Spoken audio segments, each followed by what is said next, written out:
Hey guys, Hi, Guy. how's it going? iPhone FD, can you rename yourself so we know who you are? iPhone FD. I add that to you. How is everyone doing? Where is Jeff? Is Jeff here? I know he's here, but he's not here. He hasn't jumped in yet. Jeff is here. Hey, There he Jeff. is. Jeff, it's all you, my friend. I actually don't know how to change my name on iPhone. I do it at home, but I'm on a TV truck today because I'm doing a Cardinals preseason football game today. Here, look at my room. Brand new audio board. Pretty cool. Nice. But I don't know how to change my name. Usually I tap on my box and it comes up, but I don't know how to do it on the iPhone. No worries. We're all good. All right.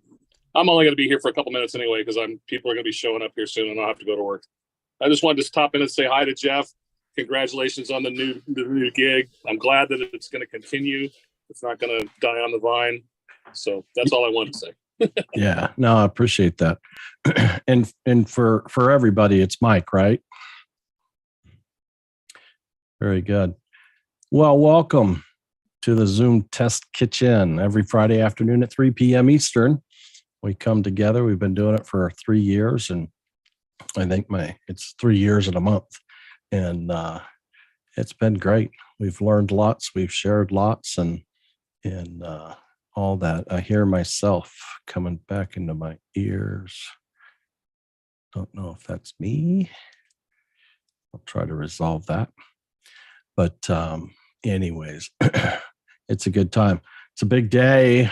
A big thanks to Mr. Paskin, David Paskin, who is going to allow the Zoom Test Kitchen and all of its benefits of learning and sharing and troubleshooting and all that live on, because this is my last Zoom Test Kitchen, and I'm just going to keep it short up here at the beginning and hand it over to David.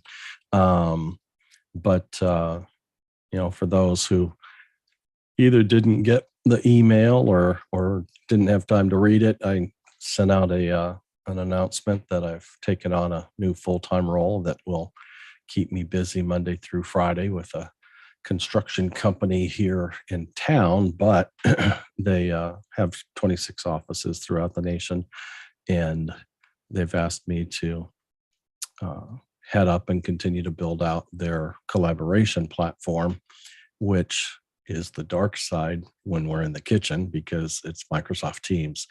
And so I've got lots to learn. I told them straight up on the very first call, I said, hey, you didn't find me because you searched LinkedIn for Microsoft Teams experience, and they valued everything we've done here and feel like it will contribute a lot to the overall, project and objective and so forth. They're a very technologically driven construction company. They're pretty darn impressive, quite honestly. They were a customer of mine years ago when I worked for Citrix, and so as an old contact at that. So looking forward to it. Not necessarily looking forward to not being able to come in the kitchen and enjoy the company and the study and so forth. But it's been an incredible run for sure, and a great list of people in the community, great list of friends who will continue to be friends. I'm not dying. I'm just not able to attend.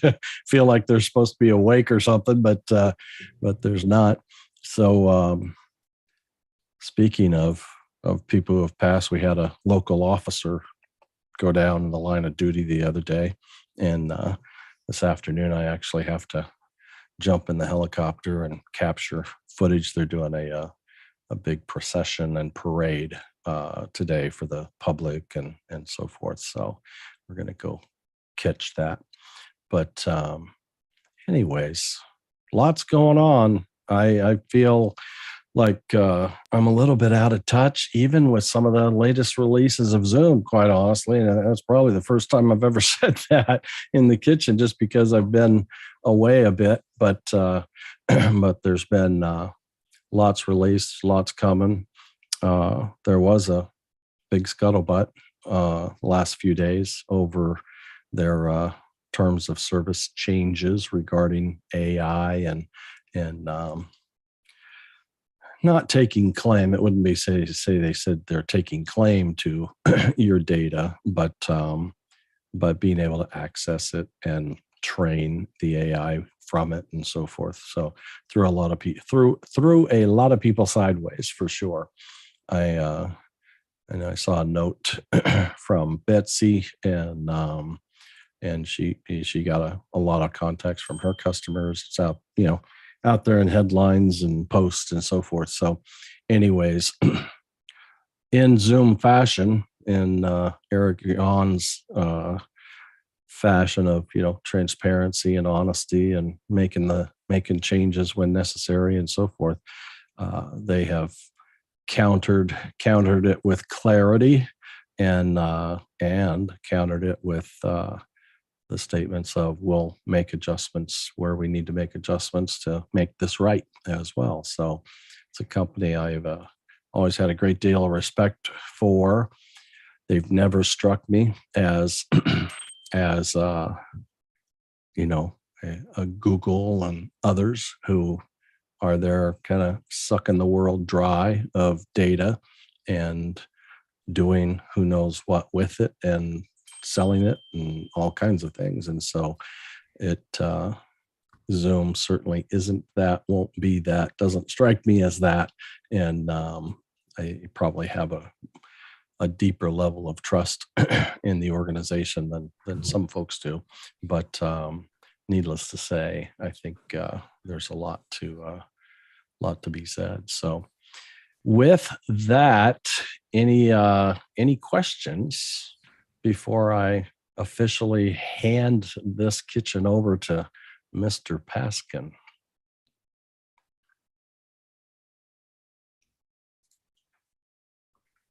Hey, Jeff. All right. Yes. Hi.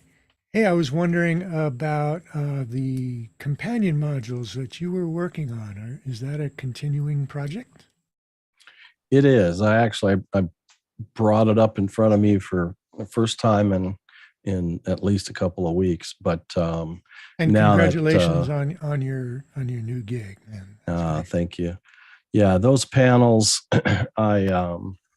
I've been going through them just to make sure that the released version of 3.0 Companion is everything that I've put together is stable with it, and then I'll look at the 3.1 beta as well to make sure that things aren't breaking along the way, so I continue to develop. So I will put those out. I thought I'd put them out months ago, actually, but there's a part of me that I was a little disappointed that I didn't get there, but then there was a part of me that was really, really thankful that I didn't do that, because ZoomOSC module had its bad moments, and it would have broken my panels tremendously, and would have had a really, really negative effect on the efforts and so forth. So I kind of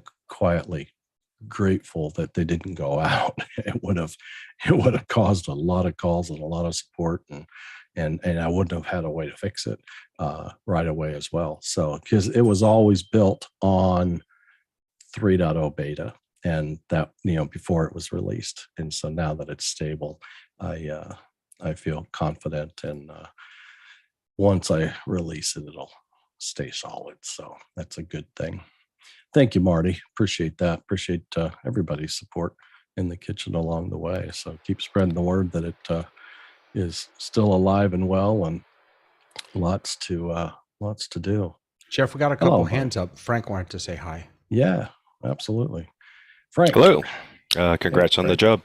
And thanks, David, for stepping up. Just a little housekeeping. Is the I know that the Zoom Test Kitchen link changed. Will the YouTube link, sometimes I'm out and about and I can't join live, will that stay the same, or what's going to happen with that? Yeah, no, those are great questions. We're streaming the live tube right now. So David is an admin on the YouTube channel. I'd prefer that it doesn't have to change, so that the archives stay intact, as long as David can act like he owns it, that should suffice. Same thing with the Facebook group. He's got full access to that, and he has full admin access to the Discord channel as well. So I think those are the major components, and in the reason the meeting ID changed, which is pretty painless at that. David, and your shortcut to the URL shortcut is a really slick way to get people here as well. There is no registration right now. I had become interested in knowing who registered for the Zoom Test Kitchen, and so I did a simple first name, last name, email registration. And with that, I was really glad that I did, because the largest success of people seeing the invites and knowing what was up and so forth actually came from when I started doing the email blasting instead of the Facebook announcements and so forth. So I don't know if it's about things blend in too much on Facebook or whatnot, but the email of each week, and that's all it was. I'd never sent out anything more than that. Worked out good. And I've sent that list of emails to David as well, if he chooses to, go down that route also. But needless to say, it's his. He owns it. Doesn't technically own it. No, there was no transaction. Yeah, I was just going to say, let's just ease up on the he owns it stuff. We all own it's this all together, yours. okay? Don't call me. That's what I'm Yeah, saying. we all own it. Hey, Betsy, do you want to jump in? Yeah. What's Yeah. that? Yes, please. It's Betsy. Hi, Jeff. Hey, Betsy. So yeah, I had to come on and say thank you for creating this space. And I do have a couple of questions. But I haven't been here in a while, but I just so appreciate the ability to have my group that is testing, trying, using the features so that I can bring it back to my audience. And the three features, I'm just wondering if you have covered these or plan to cover the new Zoom clips, the Zoom IQ meeting summary, and the continuous chat channels. Have you covered any of that in here or plan to? So we're going to talk about, I thought we would talk about clips today. Okay, we can certainly talk about all this. We talked a little bit about continuous chat a while back, I think. Okay. But yeah, we can absolutely. And the Zoom IQ, the last time we tried to talk about it, the extent to which I can talk about it is that I'm afraid to turn it on, because I think I'm going to fall in love with it, and eventually I'm going to have to pay for it, and I don't want to. So I figure if I just ignore it and pretend like it's not there, then it'll go away. Okay, well, I've been flirting with it, so I can tell you that it's fantastic. And then of course all the action this week with the new privacy policy coming out and settings, and so thanks. Right, Jeff. which we can talk about also, because it's actually not a new privacy policy. It's an yeah. And policy. everybody's sending out the new privacy policy, and pretty much people calm down. But anyway, I just wanted to know, and you'll talk about clips today, but yeah, just officially, Jeff, congratulations. That it was this space that allowed you and I to meet, which is really cool. And I still want my shirt. I mean, I had a part in creating that. So Yes, I'm going to try to figure out how to purchase one of those. So all right. Anyway, the best to you. And I know you. that, my future travels will take me to Kansas City for business, and I'll call you up. Very good. All I'll have to look at our locations and see if we have an office out there as well. And I'll look Yes. Come on out to Arizona. I'm loving it here. So anyway, thanks. I can tell you're loving it. I see your posts and out there having fun and hiking and all that jazz. Very cool. Anyway, So, best to you. Well, very good. Thanks, Betsy, for sure. Yeah, I think what's going to happen is everything that people have got up in arms with the terms of service is going to say, some of the worst, the ones who get the most heated are going to say, screw Zoom, I'm going to Teams or another platform. But they're going to go read the terms of service now because that's what triggered them, right? And they're going to find out those terms of services aren't that different at all. And they're going to be terms of services that are put out there by companies who have been proven to be collecting data for years and years and years. That's what, it's part of what they do. And this is not a data collection in the same category at all. And it's not collection and storage, it's collection and training, if you will. But needless to say, it's one of those things. It's like if we want the positive results of what AI can offer us, we have to provide an allowance for that AI to become real as well. And it takes information to make that happen. And so there has to be some path to be able to, authorize, not authorize, make exceptions, whatever the case may be, to help and aid in that. It'll be interesting to see how all that continues to work out. So, Ken, did you want to jump in? I did and will. Speaking of as one of the many lurkers on Zoom Test Kitchen through the YouTube playback, Jeff, thank you so much for taking the time for such a long time to bring this program to the masses here. I am one of those, and I have expanded my knowledge of this system almost without limit because of the ability to listen to and replay some of the programs that you've been instrumental in bringing.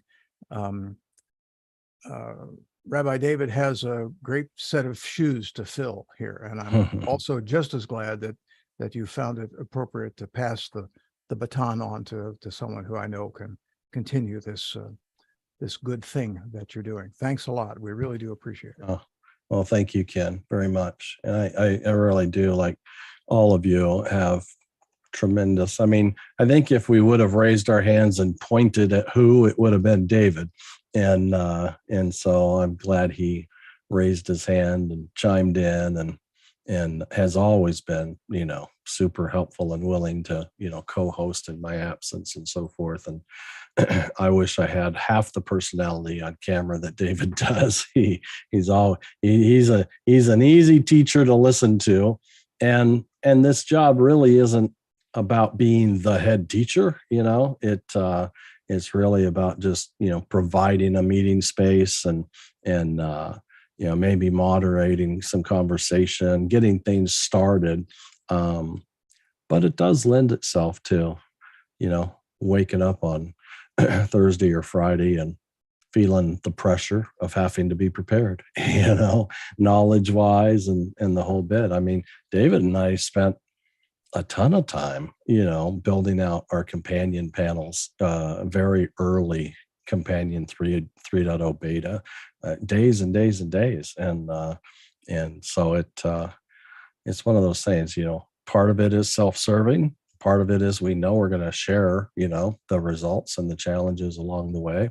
But part of it is just the love for, sharing with others and learning from others and so forth. And David, I think if I share, David lives and breathes in an educational institution, right? Professionally, that's what you do. And so it's every bit of what and who he is. So it's in good hands for sure. So, well, very good. No more hands are raised.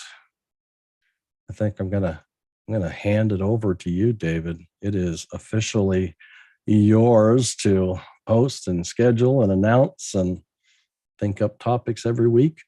And I'm sure it'll only get better in the sense of the way David does things. And I think we'll all benefit from it. So thank you sincerely, David, for keeping this thing alive and a place to gather. And I promise there will be times that this is a hybrid job. And so I do have, 3 days in the office and 2 days out if I wish. But Well, wait hold on. I didn't know that. But let me finish. It doesn't mean when I'm remote, I can go do this instead of that. But I, if I happen to be on some kind of a project or I'm traveling from Kansas City back home, which is about a 25-minute drive, to tune in and so forth, I'll be around here and there for sure. So look forward to seeing how things continue. All right, David, mute me, unco-host me. I won't do it. I will not do it. I'm just sending. Mike said that you were saying that it was you liked the URL that I did. Apparently, the Zoom using the URL is not recognized by the Zoom client in the calendar portion, as it pulls the Zoom URL from Google Calendar and it does not recognize this as a Zoom call, right? So I'm going to actually put, for those who want it, just the actual URL in the chat, so everyone has it. I'm not a URL guy, but I got you there. What's funny about passing this on is that the first thing that I wanted to talk about is how we should rotate hosts, and is that I shouldn't that I shouldn't do it all the time. I'll do it whenever, but I'd love to. If people want to kind of jump in, and there's no reason for one person to own this. We all own it. Let's dive into some stuff, shall we? So can we talk first about the service, the terms of service? So thank you. Frank threw them in the chat.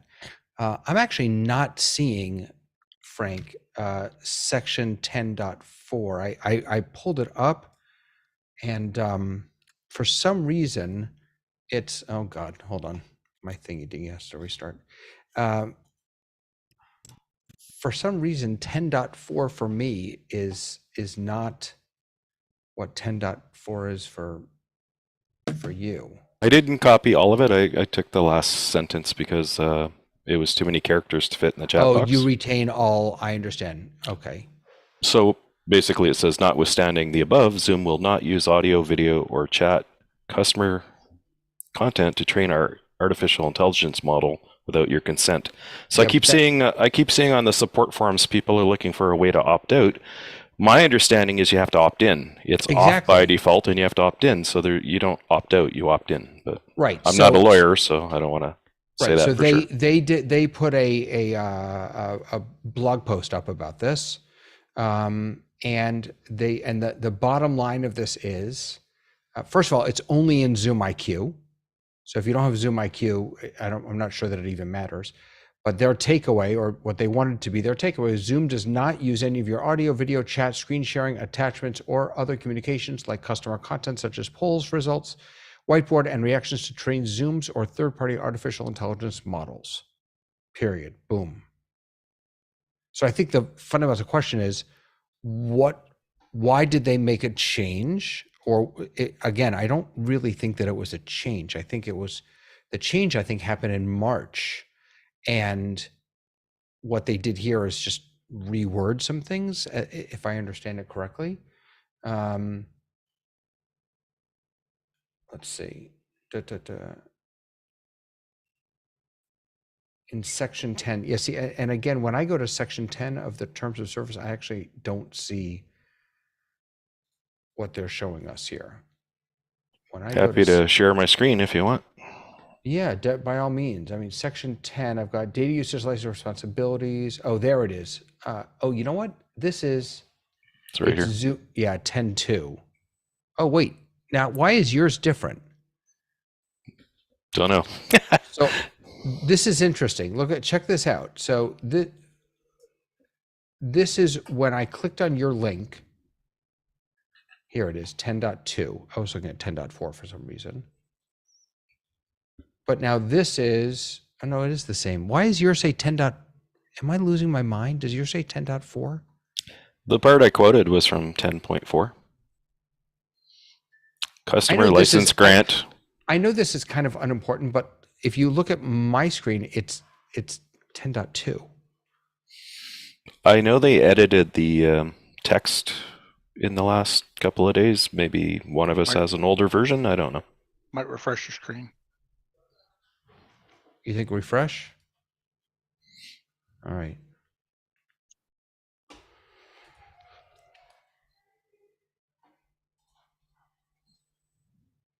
Oh, that's funny. I think mine was out of date. I have had that tab open for about a day and a half now.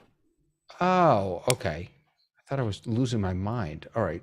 Again, it doesn't really matter what number it is, but No, it's 10.2 is the correct one now. Zoom does not use any of it. All right, so there you go.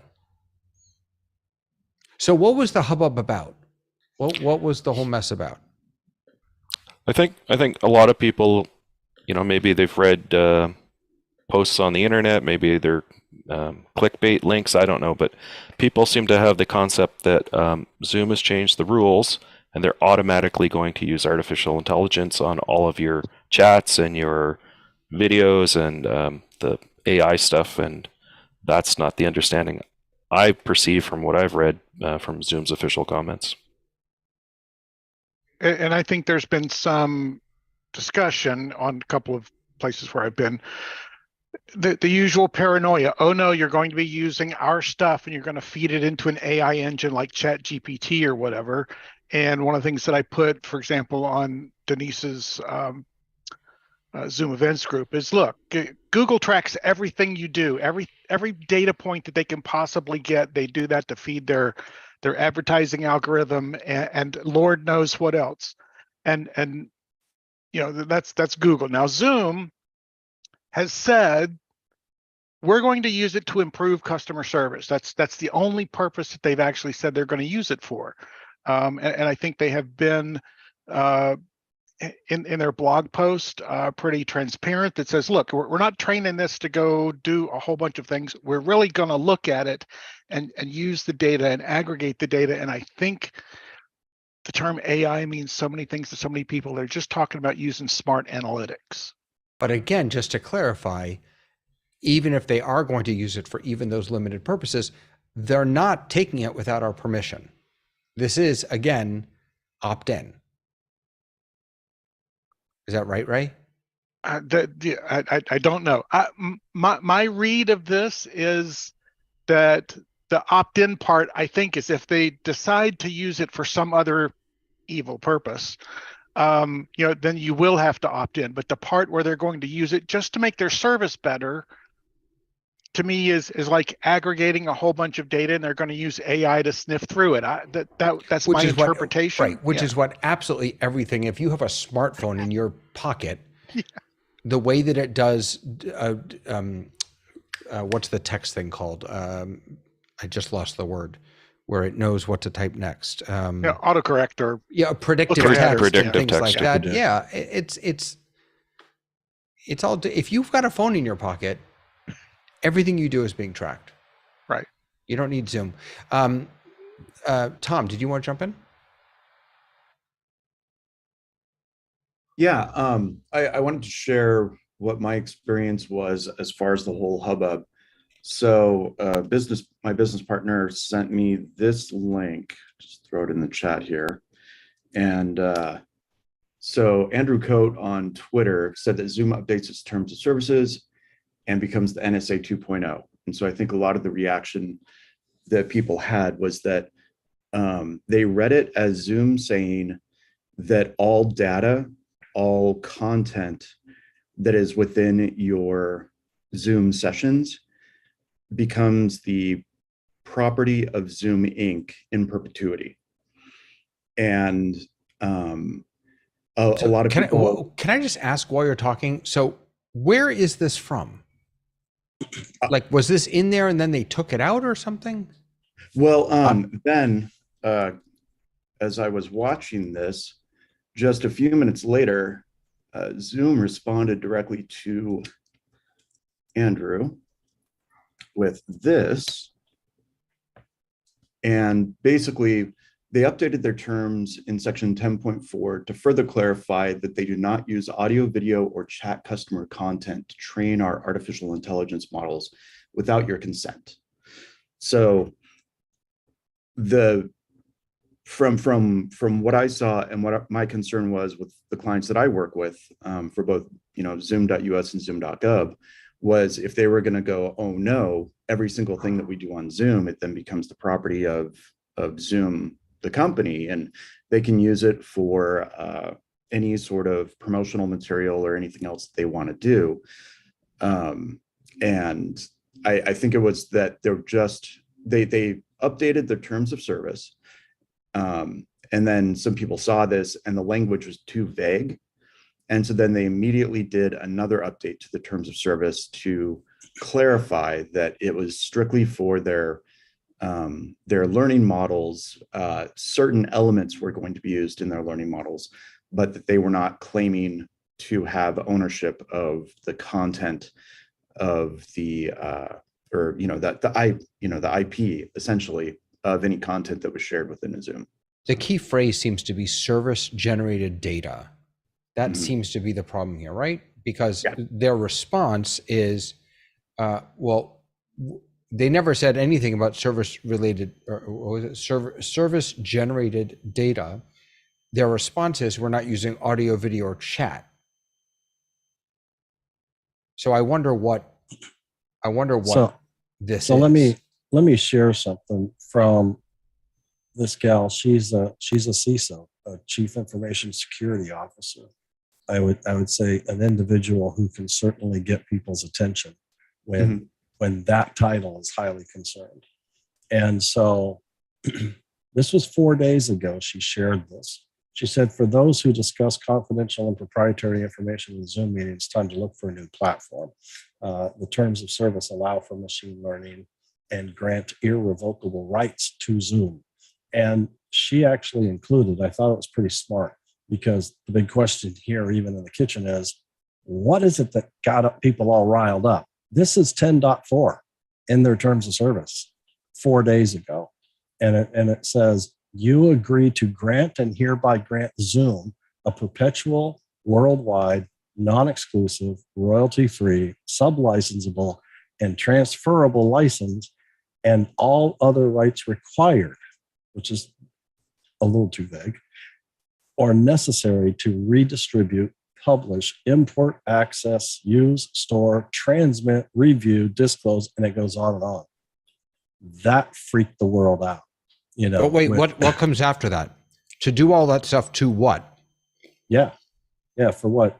And I mean, it doesn't, as they have backpedaled and had to provide further clarity, the focus has really been on AI training. This 10.4 doesn't really speak to AI learning and non-ownership. I mean, this is, we can have access to and we can redistribute. And so it's just like, this tripped people out.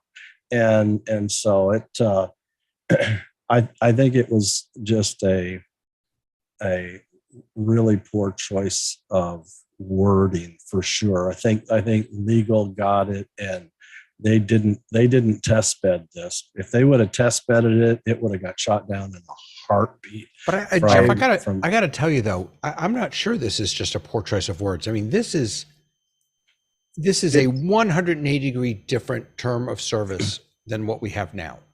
It's boilerplate for any platform. That's what I'm saying. Yeah. The news will have something just like this.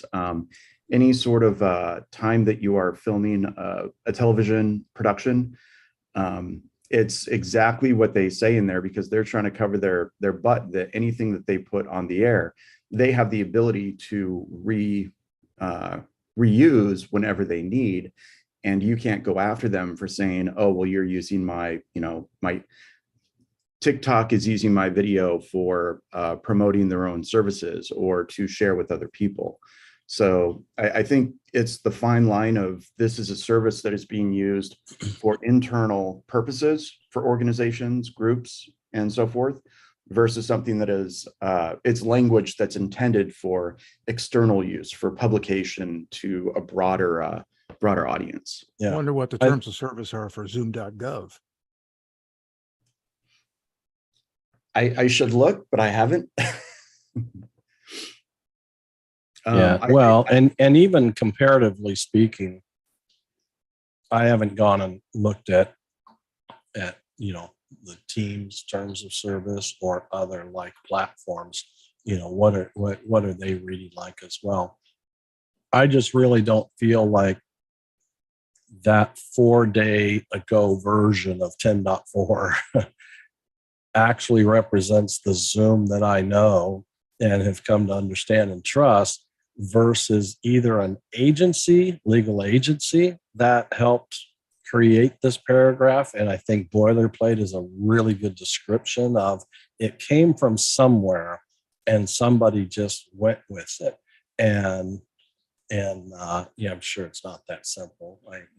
And certainly I didn't have, witness to it, but it was such an uncommon deliverable from the Zoom that we know, just really, really uncommon. So I don't remember who it was. It may have even been you, but I remember someone saying, boy, this brings me back to spring 2020, when everyone was up in arms and concerned and freaking out about Zoom's security and privacy and all that other stuff. The new one, 10.2 now, I think is perfectly clear. It begins, Zoom will only access, process, or use customer content for the following reasons. And then it lists 5 reasons consistent with this agreement, as required to perform our obligations and provide the services in accordance with the privacy statement, as authorized or instructed by you. So there's the opt-in, as required by law, or for legal, safety, and security purposes, including enforcing our acceptable use guidelines. And then it says, you grant Zoom a perpetual worldwide non-exclusive royalty-free sub-licensable and transferable license and all other rights required or necessary for the permitted uses. And then it goes on to clarify even further about never using audio, video, chat, screen sharing. And now again, I just have to say, I'm not, what's left? Other than if they're not using audio, video, chat, screen sharing attachments or other communications, what are they using? Is it metadata like information that they're using? And if that's what it is, honestly, I don't care. I mean, that's just me maybe, but yeah. And I may have naively read it that way as well, that what they were stipulating was that the metadata that was being generated in the meetings is what they were claiming right to, not the content of the meetings. Just to throw a little wrench in this, technically for something like this or for office hours, because it is something where people are being filmed and they're being put onto YouTube. Now, there's an assumed opt-in that people know that they're being recorded and they're being put on YouTube. But technically, there's no formal agreement stating that the footage that is on YouTube or shared to another platform is necessarily something that the group has the right to show, like an individual's image and so forth.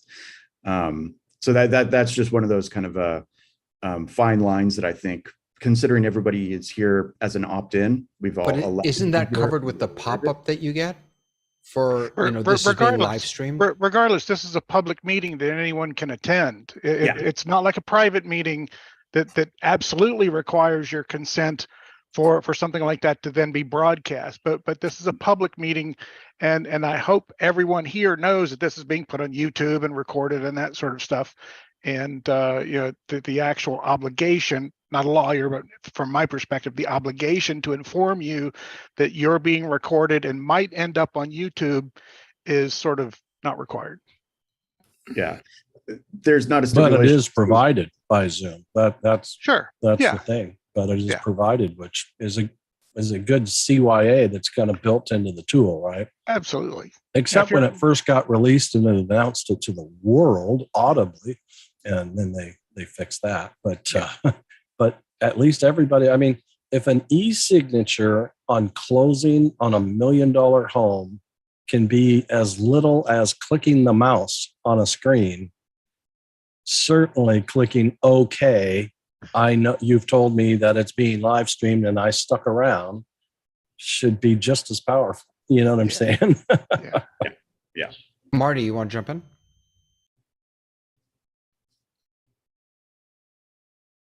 Yeah, I think it's important to recognize this is not a public meeting. You can only attend this meeting by invitation by having the meeting ID number. It's not something that anybody can stumble across and walk in on.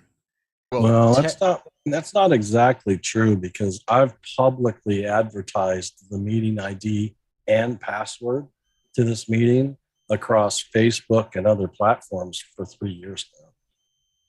Yeah, so anyone who has that information, I mean, granted, Well, let's that pretend like we pertains use, to this particular meeting, but in general, Zoom is like a phone call. Mhm. It's not That's even true. considered a streaming platform. It's considered video phone communication. Yeah, And and you may have advertised it widely, but not all Zoom calls are. let me share with you. It's kind of a branch of what you're talking about here. I'll just say be careful, because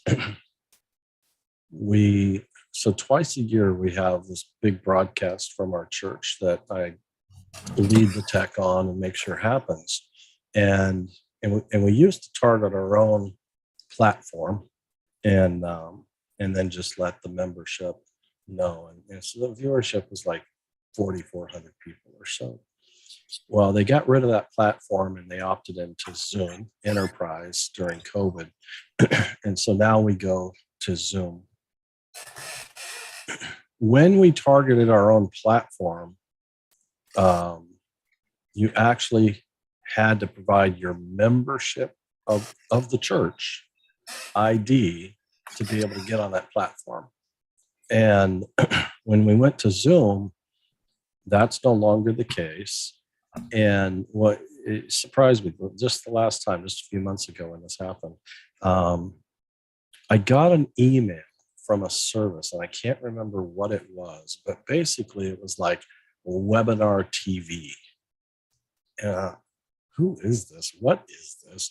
And they were asking me to, like, confirm or this or that, but they had my name. They knew who to email that to. They had the Zoom webinar ID to get to the broadcast that I was going to be doing that weekend. I'm like, what in the heck?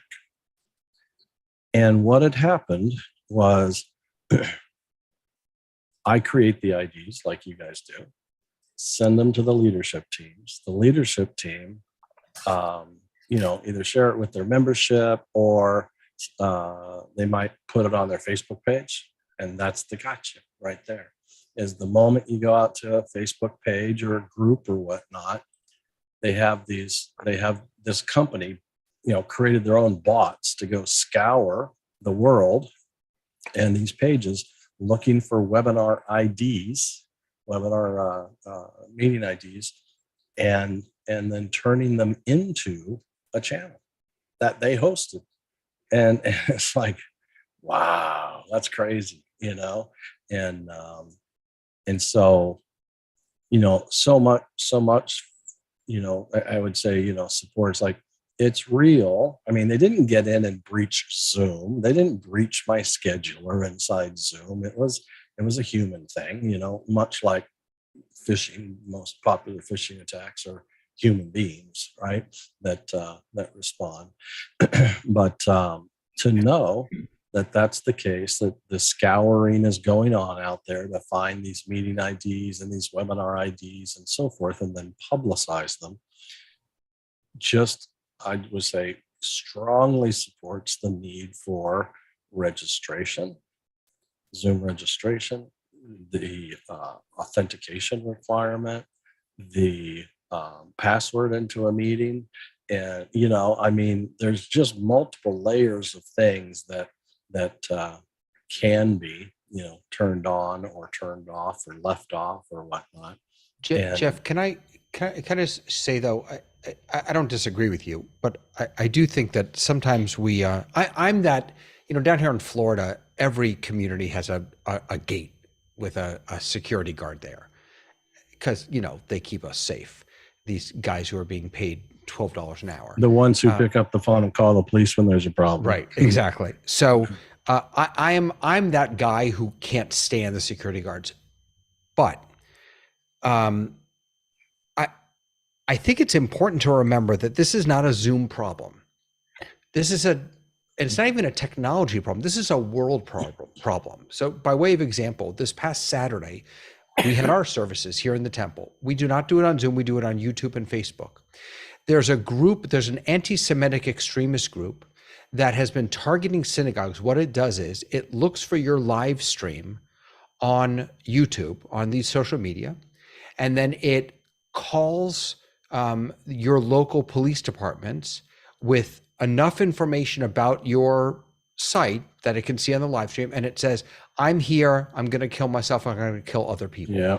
So in the middle of our services, a SWAT team of 8 people, fully armed, stormed into our sanctuary. Dude, that is so bizarre that you bring this up. I got introduced. They call it a swatting call. That's literally what they call it. The media won't run with it, and they won't publicize them because they don't want to encourage anything. But just 2 days ago, down the street was a church, and I happened to have a scanner on, and I heard this announcement of a 17-year-old son who shot his mother, his 47-year-old mother, in that church. He's the one who called, the PD and said he had a gun, and he didn't say he was going to shoot cops or anything like that. But I mean, I've got video of they come in force, just like you said. They sent the bomb squad, they sent SWAT, everybody had an assault rifle in their arms. It was just like, and there was nothing going on there except staff crapping their pants, that they had no idea, because it's the kind of call that the police respond to without verification. And they respond in force without verification. And it's an absolutely frightening experience. It is. And my only point was that, again, there are people who are going to Zoom bomb. There are people who are going to watch your live stream and they're going to SWAT. Yes, we need to be careful, and we need to stop. I think, me personally, we need to, if someone Zoom bombs, all right, you kick them out. It's just not the end of the world. I think we all just need to.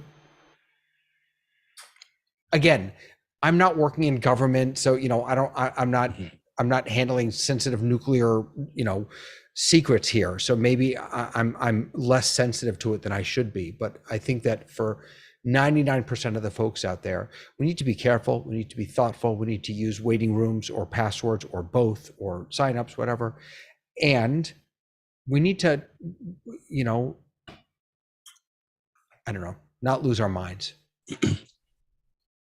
Yeah, the tools are in place, and it's one of those things. Yeah. How much lockdown is too much lockdown, and so forth. And it really all starts with the purpose and content of the meeting. Does it have intellectual property that needs to be protected? Does it have individuals who need to be protected? It's all kinds of things like that. So, Lois, did you want to jump in? I was going to, but I think Jeff pretty well covered it. That when you make a meeting and you let it out and you announce it somewhere that someone can see it, then if you want to go and just cruise around and drop in on meetings, there are places where you can go and say, well, look for this string. That'll tell you where the meeting is. And you click on it, and there you are in the middle of their meeting. Now, I wouldn't do that, but it's there. It's been there for years. Well, and it's kind of interesting on the Zoom community, the number of people who go, look, we had a Zoom bomb or whatever, and how come Zoom can't stop this kind of stuff? And it's like it's Zoom's fault. And I, if any of you see me interact with people on the Zoom community, I engage in conversation. Well, did you have registration on? Is the subject or topic or group somehow sensitive in some way, easily triggers someone else? Do you have authentication on? Do you have all these sorts of things? And did you boot the person that was being obnoxious? Well, no, we've got an older crowd and they can't, no. Train them how to use the tool. Just because, back in their early days, nobody locked the front door doesn't mean we don't train them how to use keys. And you want to get them into a safe space if you want to have a conversation uninterrupted, and you want people who legitimately want to be there can be there, and an ability to just keep out the people that want to be obnoxious. I think we forget sometimes.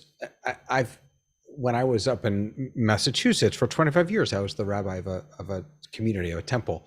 And we would have, none of us, we weren't doing Zoom back then. This was 15 years ago. We weren't doing any of this. And there were obnoxious people who would walk into our social hall in our sanctuary, and they would disrupt our meetings then too. And we'd have to kick that. It didn't happen a lot, but every once in a while it happened. And so again, I just don't think that this is a technology problem. This is a people problem. There are obnoxious folks out there. There are people who wish to do harm, and we just have to do the best that we can and understand that the technology can do as much as it can do, and then it's up to us. Lois. So going a little bit on a tangent here, I think it would be useful for all of us to remember to tell people what is and what isn't a Zoom problem, and then make sure that they know that the rumors about things that aren't true.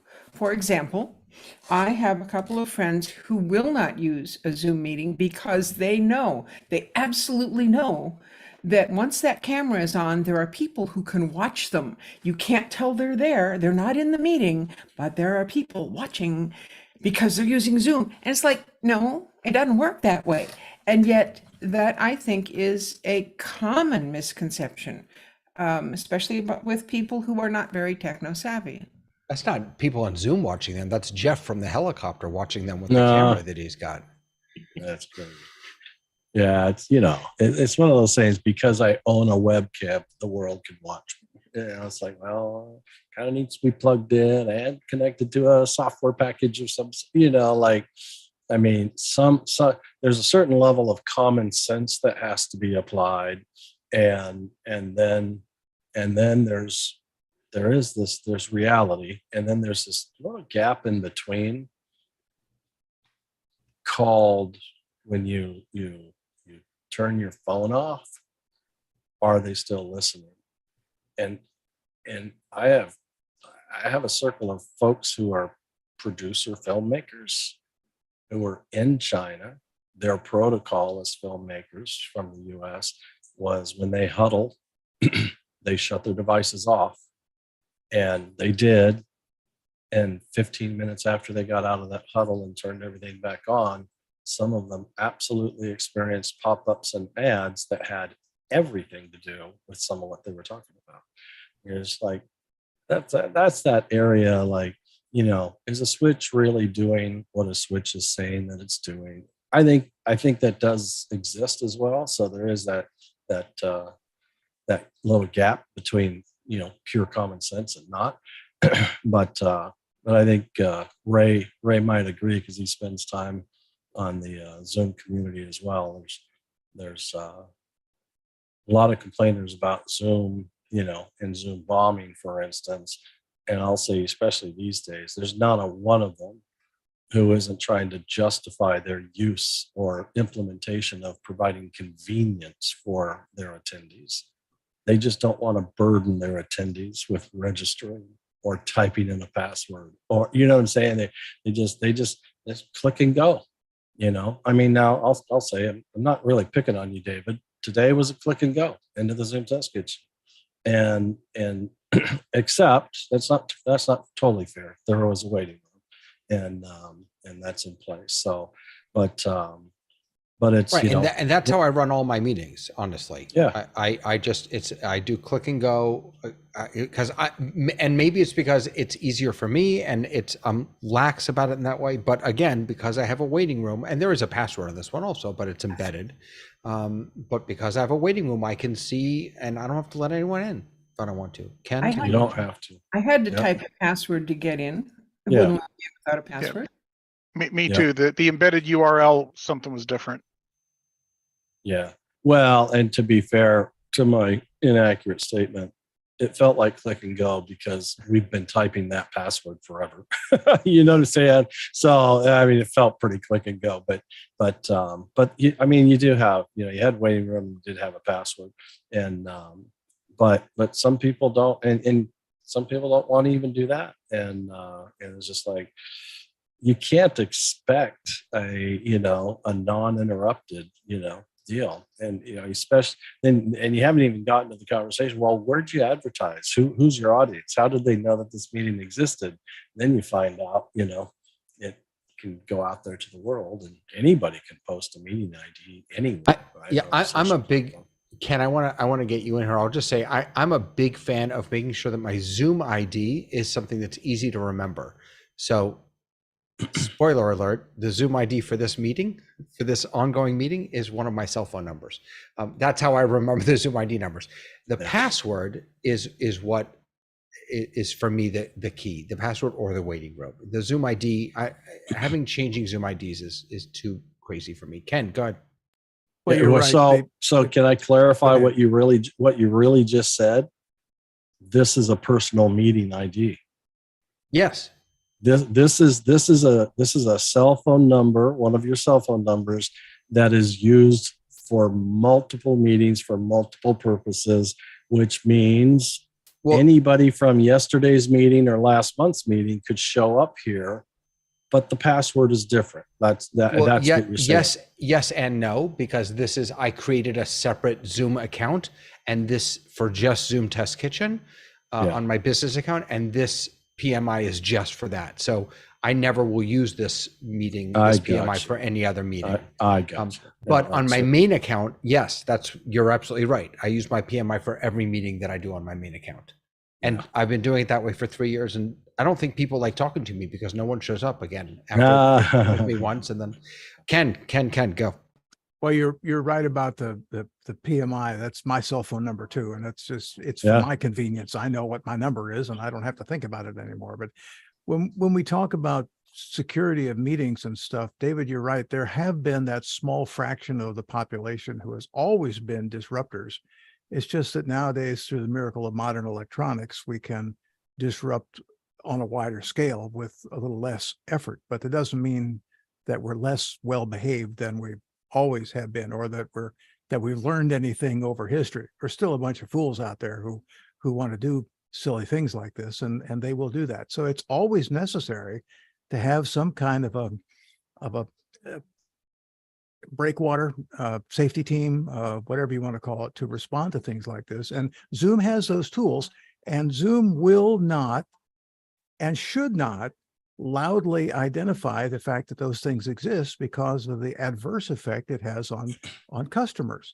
Oh my goodness, why would I even want to do this if I'm going to have to protect it from all the masses of bad guys out there? Well, it's not all those, but one guy can do a lot of stuff. And it's good that every organized meeting of any scale at all have somebody set aside who can sort of be the inside guard to watch the gate and know what to do and how quick to do it when it happens. You hope for the best and plan for the worst, as somebody wisely said. Yeah, absolutely. Zoom Events has a special category of person you can designate as a moderator. I think it's the wrong term. It's called a moderator, but it's the person who gets a list of everybody that clicks a button that says, I want to report this thing. I want to report this chat. I want to report this person. I want to report this entity, goes to a screen that a moderator can look at and then can review and either boot somebody or go, we also have complainers who complain about the smallest of things. But to me, in a Zoom event, they've taken that to another step and allowed you to actually designate a moderator who gets all of those complaints and can respond to them. That's the Zoom bouncer. Every meeting needs a bouncer, right? Yeah. So just by way of example, I see Tony, you've got your hand up, and there's a comment from Susan I want to bring in. But so someone is in our waiting room named live feed -pin me. I don't think I'm letting them in. I don't think I'm letting them No. in. Yeah. Well, so as the host, David, you can write Well, them No, And- of course. Right. and have them update or Yeah, but they update just- their name and try to Of show course. back up. I just want to share that. So Susan, who full disclosure, I know because I worked with her. I have a client with mostly elderly audience, and they have enough trouble with the most simple Zoom. I can't add additional barriers for them, unfortunately. So Ray, you were saying, just let's teach them.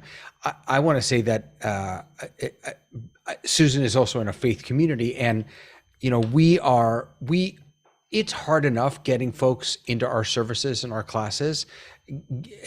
Putting up technological barriers is just we can't do it, and so we often err on the side of hopefully no one will. Sure.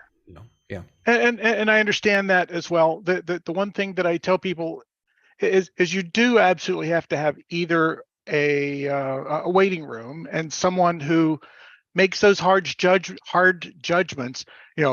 Live feed, pin me. You just kind of have to go. I'm not gonna, and deal with it later.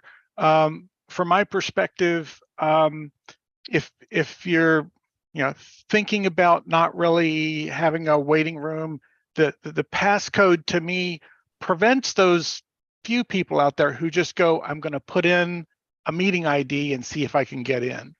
I'm just going to randomly pick those, and I'll go into waiting rooms until somebody lets me in, and then I'll do bad things. So and for your older population, that's still just a link. Something to consider anyway.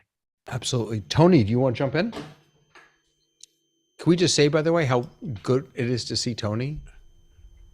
It's good to be seen. I just want to say that it's good to be seen. I'm happy to be home. It's been about 25 days. I was either in hospital or rehabilitation center, so I am happy to be seen.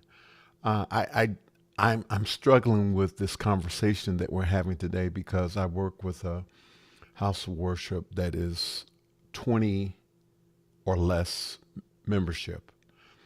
And I am struggling because I want them to share their services on social media. And they are willing, but they don't want to have the security that I think that they need, or a moderator to sort of make sure that, the idea is that they would go ahead and put out the meeting ID and the password to come into the meetings. And so because, hold on for 1 second, I'm sorry. My wife is just coming in and talking to her sister, and they're having a good time. Apologies for that. But the idea is that there is a need to share what is actually happening in the services to sort of encourage membership and growth of the services. But at the same time, this is basically 60-year-olds and up that are involved. The pastor's 94. And I'm sort of like, what do I do? I don't push the envelope because I know what can happen if we share all the information on a YouTube or Facebook or LinkedIn Live, or whatever we decide to do. And I'm just sort of wanting to hear what you guys think in terms of what might be some things to do. And I've heard all of the do's and don'ts in terms of what should be done, but I haven't pushed the envelope because I don't want an onslaught or even expose them to what potentially could happen in terms of bad things. Lois? So, thinking about your situation and about the folks there, if one could make it so that for them, for the few members who are already part of it, they could easily get in and talk to each other and be fully involved in the situation in as we are right now, but that the newcomers, the visitors, might not get that level of experience. And I'm wondering if it would mean a little more technology, and it would mean perhaps a little more cost to the church. But if you couldn't have, instead of having a meeting, have a webinar, but have someone running it so that as soon as one of them comes in as a participant, they're automatically, oh, I know them, bring them in, make them a panelist. And then the folks who are visiting for the first time would have the information to come into that room, and they wouldn't be able to disrupt anything. They could see what's going on. So it might be a way that you can have a two-tiered thing without your people knowing exactly all the technology. Yeah, that's pretty just wanted to interesting. I just wanted to respond real quick. Yeah. Lois, that was one of my suggestions in terms of webinar, because I think that is a fantastic way to approach it. But they are, sort of set with doing the meeting. But But you don't have to tell them all of that. You don't have to, they don't have to participate in anything. If you've got someone to just bump them over, when you're a panelist on a webinar, it acts just like you're in a meeting with those folks. It really feels that way. Anyway. Thank you. That's true. Sorry. I like that approach, actually. I've never done that, but but I do like that approach, because much unlike the waiting room, when you're in the waiting room, you don't get to see and hear what's going on. When you're in a webinar, you do. I mean, at least you're inside the theater door, right? And you get to see and hear it, even though you aren't participating. So I like that. And, could they do that with meetings? I could imagine visually the participants list. By default, everybody who gets admitted goes into, it's like a tree versus just a list. It's a tree, and the first branch of the tree is approved, or whatever the label is, and the other one is, not approved, and it's engageable or non-engageable, right? And everybody ends up in engageable, and that moderator just drags and drops you to, you can be engageable, and all it does is what? You can't chat. Maybe you can see the chat, but you can't contribute to the chat. You can't turn your video on. You can't turn your mic on. Because those are the three primary, and your profile picture doesn't show. Those four things in particular are the most common ways, either vocally, video, profile picture, or inappropriate chat text, is how to, interrupt a meeting, however inappropriate it may be, or just interruptive and so forth. So yeah, it's an interesting approach. I think it's important to understand, and Tony made me think about, clarifying this, is there are a lot of choices of implementation as far as like securing your meeting that Zoom makes available to us. Some of them, I think there's this line, some of them are more of a pre-meeting implementation. You have to register. You have to type in a password, like things you have to do before you will ever find yourself in the meeting. And then there's those things, and most of those are really kind of, what are your procedures more than anything else? Do you have a bouncer? Do you have somebody managing that waiting room? do you have somebody who's educated and experienced in quickly removing an offensive individual or interruptive individual? You know, that they're very familiar with the process of doing that. You know, things like that. It's you know, things that it's kind of like when somebody walks down your street, they're going to go, you know, create mayhem at a house that doesn't have a security company or alarm company signage in their front yard long before they'll enter the house that has some signage in their yard, right?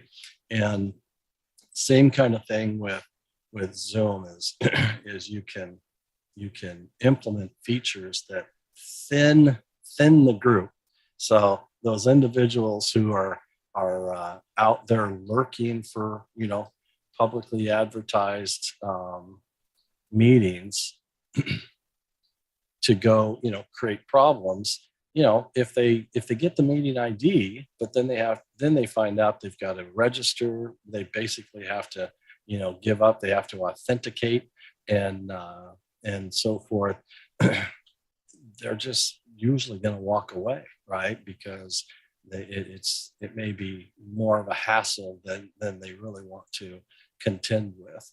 But if you're hosting an audience that's too much for, then I'm just saying, if you're not going to thin the crowd with pre-meeting processes that have everything to do with securing your meeting down, then you absolutely have to have, you know, some qualified people managing that meeting, because you're going to get an interruption, whether it's pornography or an audible F-bomb, whatever. It's going to happen because you've allowed it to happen, and you're in reaction mode at that point. You've chosen reaction versus proactive approaches. I know I'm being pretty frank about it, but that's just the reality. You can either be proactive about it, and it's not to say that if you're proactive, you won't get some Yahoo coming into your meeting and causing a problem, but the chances are so much lower that you know, having to staff up and train internally and so forth to help circumvent it.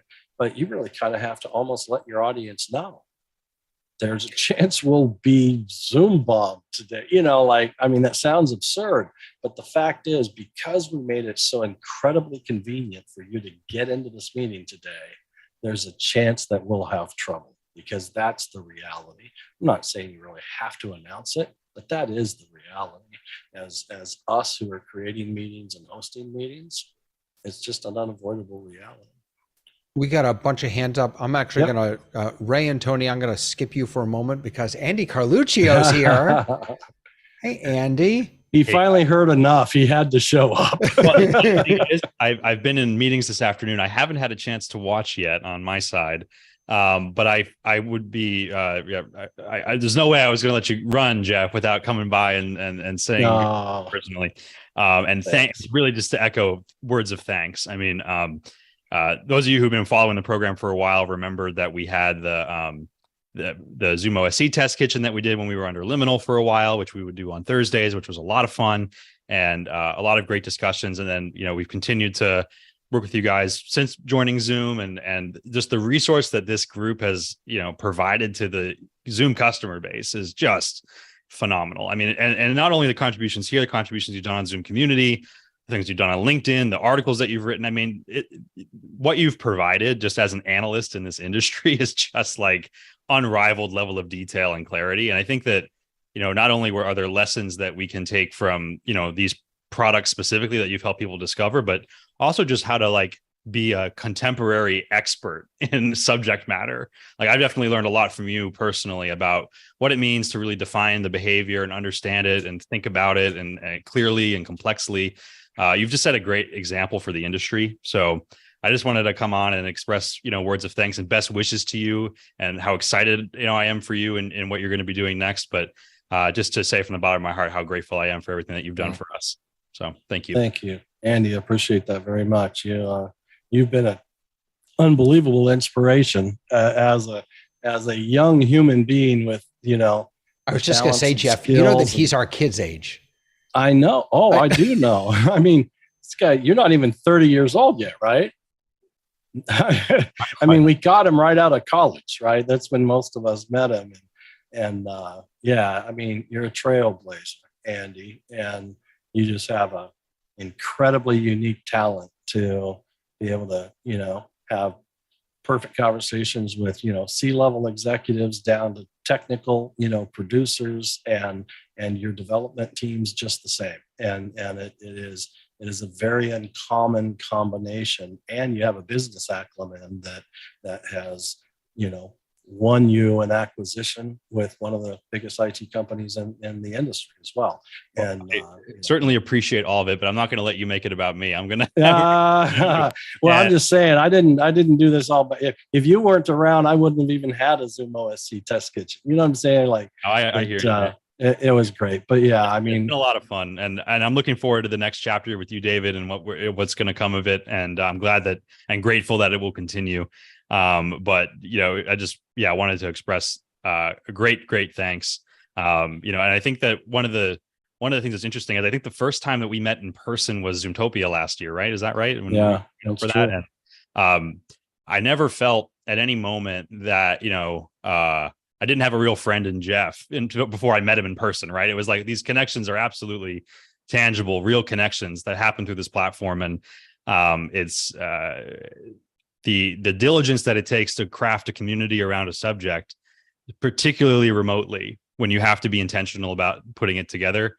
Just incredibly grateful for that, and so I'll be brief today. I definitely look forward to coming back and talking, you know, on some of the work stuff with Zoom for sure, but on a personal level, just wanted to just say thank you so much, and really excited to see what you're going to do next, and excited for where the kitchen's going to go. But I would if the question hasn't been asked yet, because it's a kitchen, I might as well ask a question. I would be really curious, and stop me if you guys have already done it because I haven't watched the recording yet. But what are the main takeaways, Jeff, that as you're moving on to your next role and you look back over the past 3 years of how things have grown and changed, like what are those lessons that you've learned or things that you think about, either with regard to this platform or just with regard to production in general, that, you know, kind of stand out to you as kind of a retrospective on the past couple of years?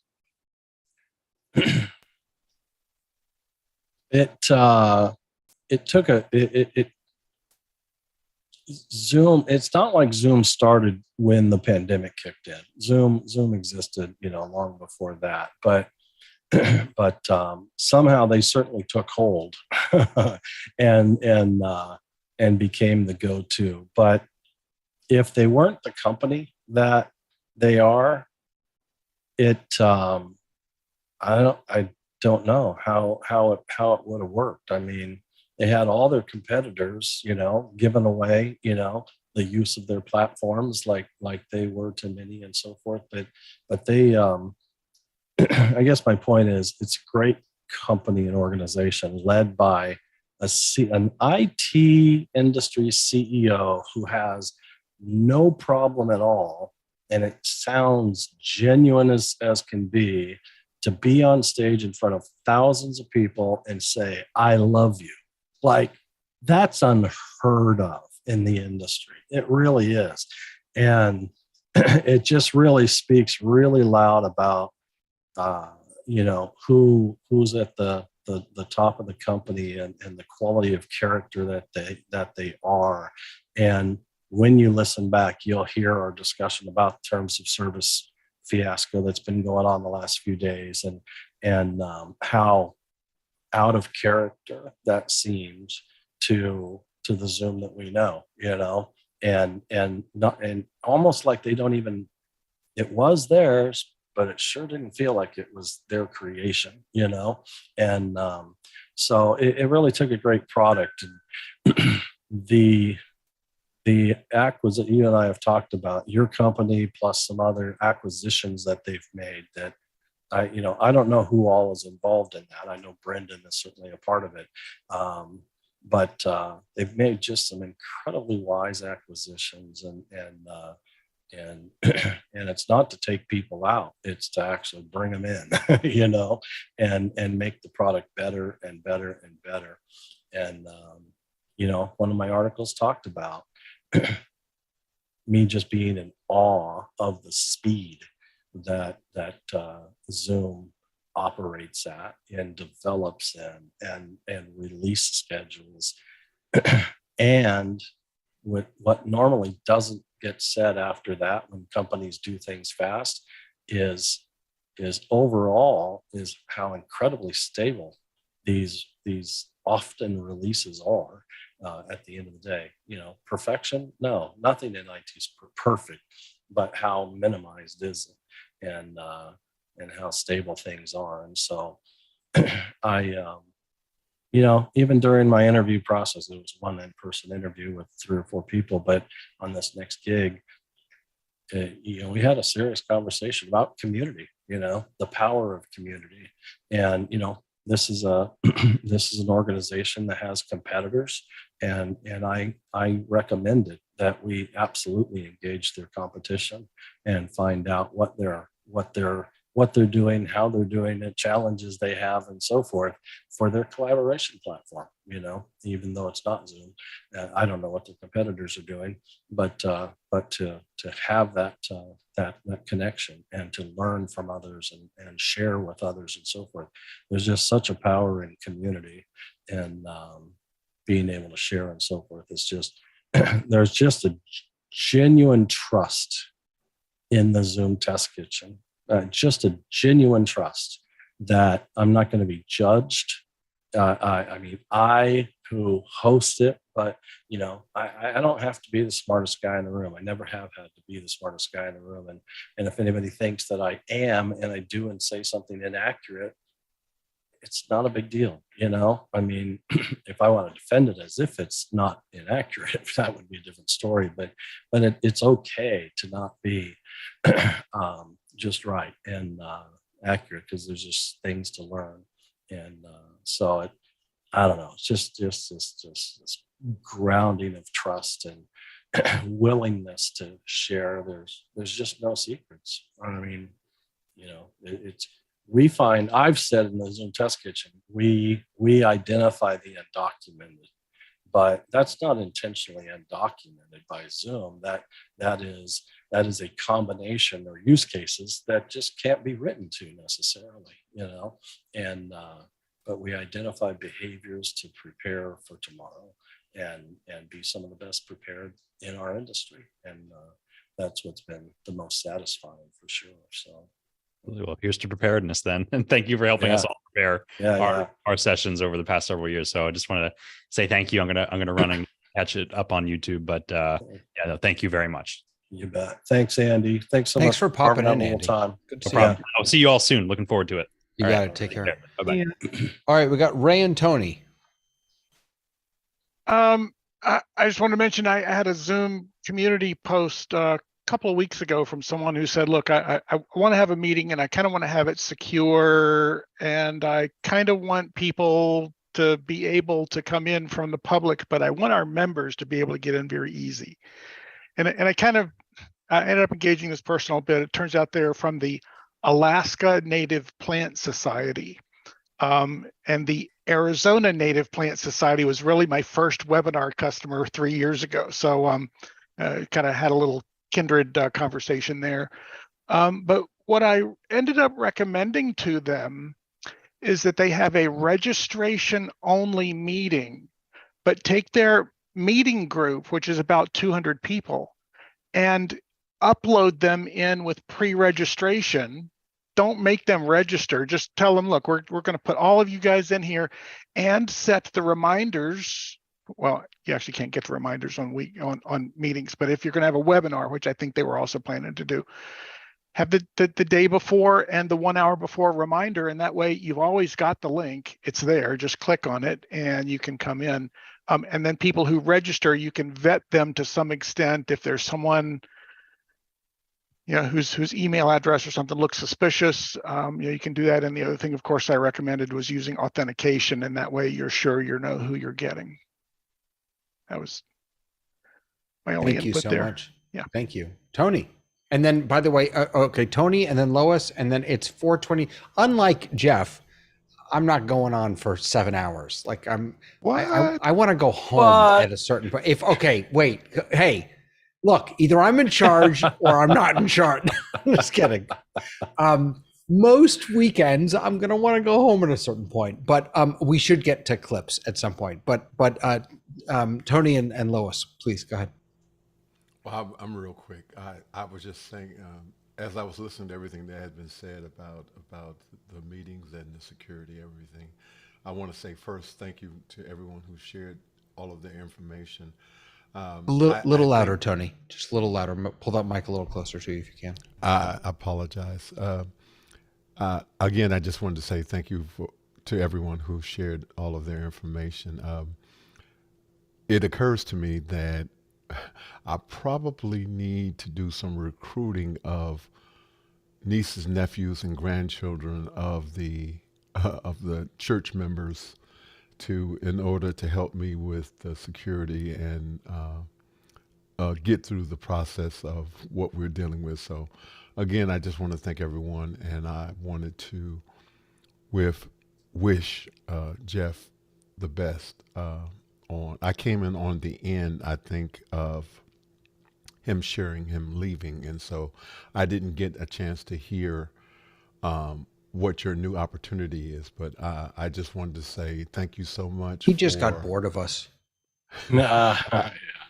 I just wanted to say thank you so much for this venue, and I want to thank you for being one of my earlier guests on Conversation with Tony Mobley as well. So thank you, Jeff. You have been a resource for me outside of Zoom Test Kitchen. So I wanted to say thank you. You are quite welcome. Thank you, Tony. Lois.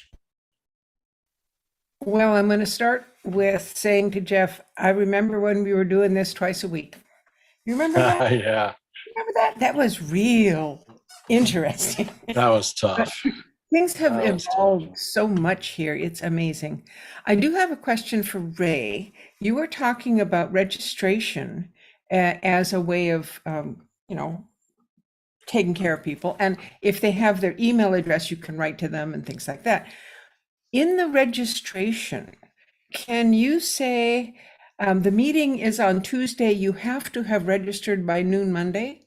Or is registration just either opened or closed? I don't believe there's a way to close registration in advance, but I have told a few people who wanted to close registration at a certain particular time so they can vet people, is you can, if you want to, you can turn registration so that it automatically accepts people. And when you really want registration to be closed, you can actually just go in and change it to require approval. And they'll get a thing that says, you may or may not be approved. Please stand by. That's sort of the way I've mentioned to people to try and take care of that. That would work. Thank you. Yeah. All right. So should we jump into clips real quick? Is that okay with everyone? Hey, We jump David, over to clips? what are clips? What are we going to What are clips? What Yeah, are clips? All right. Well, so let me show you. So this is oh, wrong button.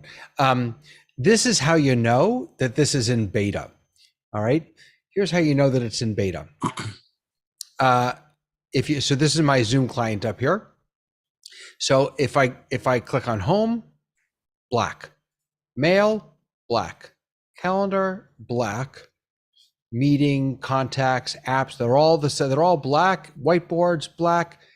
Then you go to clips, bright white. That's how you know that this is in beta. They haven't even gotten around to making a dark mode for it yet. So I'm certainly no expert in this. So if someone else has used it more, feel free to jump in. But to me, this is a Loom-like option for people. Loom is a popular screen recording tool. So you click on, oh, look at that. Look at that. I did not know that. Can you see what that Can't do says? it while you're doing a meeting. Please end your meeting before recording a clip.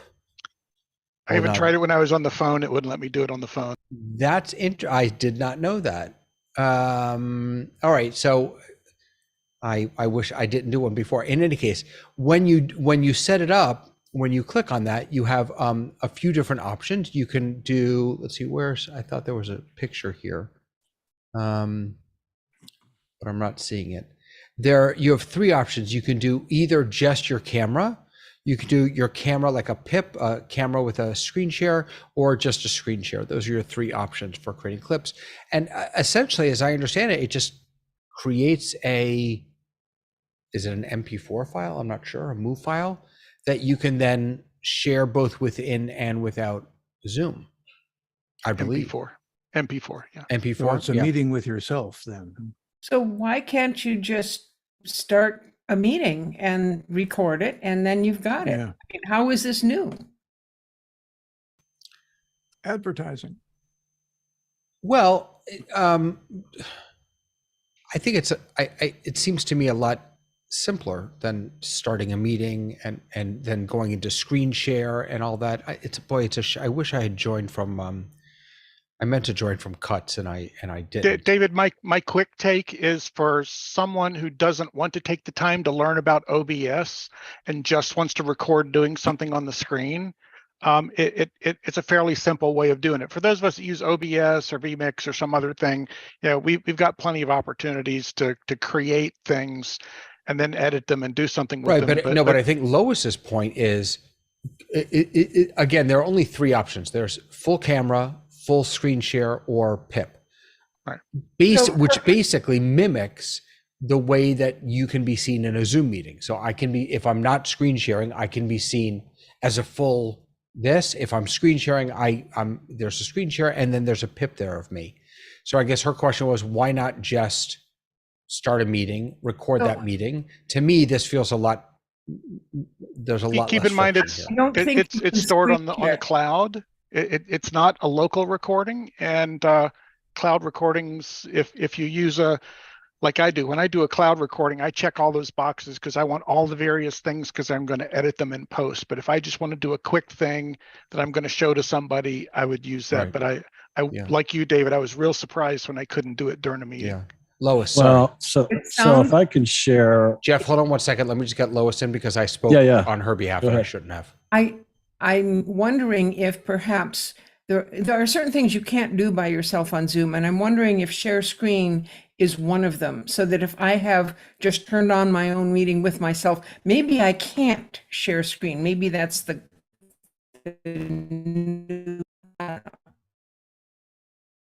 Interesting. I don't know. I'm not sure about that. It's a good question. It's so new, we don't know yet. Yeah. Jeff, sorry about that. so if I share my screen, this guy's headline kind of answers that initial question. It says, want to collaborate over video, but can't align schedules, right? So that's kind of the initial premise is you and I can't find a time, but I still have something to share with you, or you still have something to share with me. And that's really, I think, what this tool is designed to help resolve. And so it says sometimes an email or chat just won't cut it. You need to hop on a video with someone to show them how something works or elaborate on a topic, but their chat presence shows that they're away. How do you collaborate without actually having a meeting? So it's meant to be a non-meeting solution, at least when you're ready to share the content, you're ready to share the content, right? But they've just been maybe impossible to connect with. So you know what's interesting, you have Jeff, a listening party. You know what's really interesting about what you just read, the part about their status shows they're unavailable, that assumes, and I don't work this way, but maybe others do, that assumes that we're sitting in the Zoom client looking to see who's available and just instantaneously starting a meeting with them, as opposed to what I think all of us do, which is schedule a meeting. And, I never look at Zoom to see who's available and who isn't. Inside corporate, I try not to say corporate America because this group is much larger than that, but inside the company culture, they've been inside of the WebEx client for years. Zoom has every intention on having the corporation and all of its employees be inside the Zoom client and be able to see their chat and their Teams chat and their calendar, and and have everything be a mouse click away, and not close, literally not log out and exit Zoom. Zoom is really your switchboard, who's there, who's available, and so forth. Yeah, I mean, it does make that assumption because as a company that's their direction, is to be that console. Yeah. Tom and Frank, please. Yeah, so it looks like they're also trying to make this a platform for sharing content. So doing instructional videos and so forth. Just do a quick. So in here, I just did a test of making something, and this is one of the layouts that you can do where you can have a 2-up to give an idea of what you were trying to show there. But you can also see like how many people have viewed it, and you can see, a percentage of how much they finished. So this is very YouTube-like. So can you download this, or does it just generate a Zoom link? If you have to go into your administration settings and enable download. So I did enable download, so I can go in, I can download as an MP4 file. The editing is still just the clipping, the editing is just changing the data about it. And considering how it has tags, that makes me wonder if at some point these will be something that will be searchable by Google or Bing or whatever. And then as far as the editing goes, you can only trim it just like you can a standard Zoom meeting. So as far as downloading, you have to go into your account management, and in the account settings, sorry, I'm gonna show the world my company's account settings. Zoom clips. So yeah, allow users who can access clips to download clips. So this is for the Zoom Pro, not for the Zoom Enterprise backend, but it should be similar for Zoom Enterprise or for Zoom as an individual. So to go back, just the fact that they have, you can control who can access it when you share these. You can say anyone with a link can view, anyone within your organization, or only invited members can access the clip, and then you can copy the link. And the fact that they have this whole like who's viewed it, how many times, and I look, it even counts the number of times that I view it, which is interesting. But if one of my internal people had watched it, then I would see what it is. So as something like to distribute to your, like a training to your staff at your company on how to do something within your organization. But yeah, those are just some of the things when you're talking about, it's a way to collaborate with someone else on meeting and talking about something. It also looks like it's something that is directed towards some more of a social kind of share. Thanks. I just jumped into, I'm now toggling all those settings that you just told us about on. It allow users who can access clips to download clips. I guess what I'm wondering is, I mean, what differentiates this from something like Loom, a screen, just a screen recorder, is that it's all about sharing, it's all about communication, it's all about collaboration. Whereas those, you have to download it, you have to email it or whatever. Here, it lives in Zoom. Dale, Lois, and Marty, take it away. Hey guys, sorry I was late today, but it's good to see everybody. Just real quick, I want to just say welcome to David, and thanks again to Jeff for everything he's done to help me get into this. But the thought I had on the Zoom clips is the type of work that I do. It's we're a research company, so we have to vet people before they come, and then when they join our Zoom meeting, the first thing we're meeting them for the first time, and we may get cameras all over the place. So we have like a pre-flight video that they need to watch before they join the session. And it was just a thought I had, like, this could be a way to maybe track, like, okay, how many of the people have actually watched the pre-flight video, because it could at some point be like kind of a condition of their participation. So I don't know, it was just a thought I had. Yeah, that's interesting. Because like there's really, currently we don't really have a way to validate whether or not people have actually watched it. And they're coming in with their cameras pointed all over, their audio is really bad internet connection, that kind of thing. And sometimes those folks, we just have to let them go, and they may or may not be paid. So yeah, it's just, so at first I was thinking, I don't really see a use for this, but that one just popped into my head. Thank you so much, Lois. So I jumped out of the meeting, went and started my own meeting and tested, because this is what we do on the Zoom Test Kitchen, and tested whether or not I could in fact share screen with only one person all by my lonesome, and I could. So I can my training videos with a shared screen and everything by recording a solitary meeting. Right. So again, so that you can do that. I think this is all about lessening the friction, because if you do a recording, then you have to go back into the portal and you have to share that recording with certain people. Whereas in clips, it seems to me that you can identify who's going to receive it, record it, they get it, they can comment on it, it becomes part of the chat, I assume, the team chat.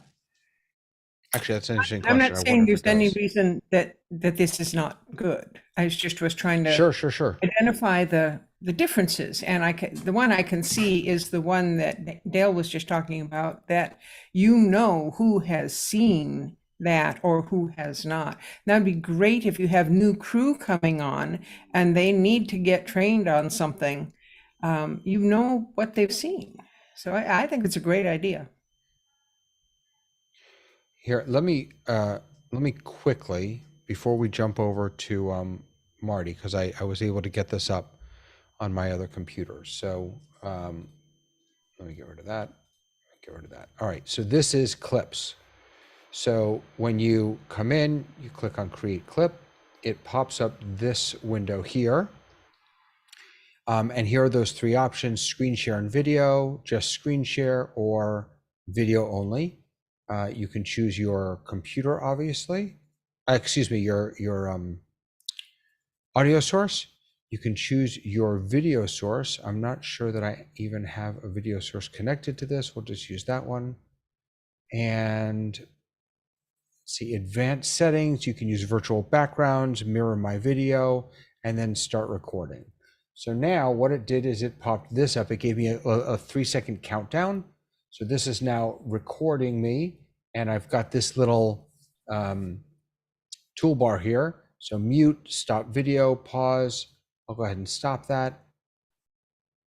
So here it is, and then I've got a share button right here. Just for, I wonder if I could share this with anyone. So you've got copy link. Anyone with the link can view. So I'll go ahead and copy this, and I'll put it in the chat, and hopefully you guys will be able to see it then. And while I'm doing that, let's let Marty. I'll be quiet and you can talk, Marty. I was, yeah, this is Dale came up with a very, very good use case, and Lois as well. I was just looking at the features page, and just like you were just you're showing right now, you can share this with anyone with a link, anyone within your organization, so that has your domain name, or only invited members. And so those are the three ways you can share with people. And if you have, once you have a collection of clips, you can have a variety of ways of searching for a topic or a title that you're looking for. Whether that will work from outside of Zoom or not remains to be seen, but so far it looks like you can search your own clips.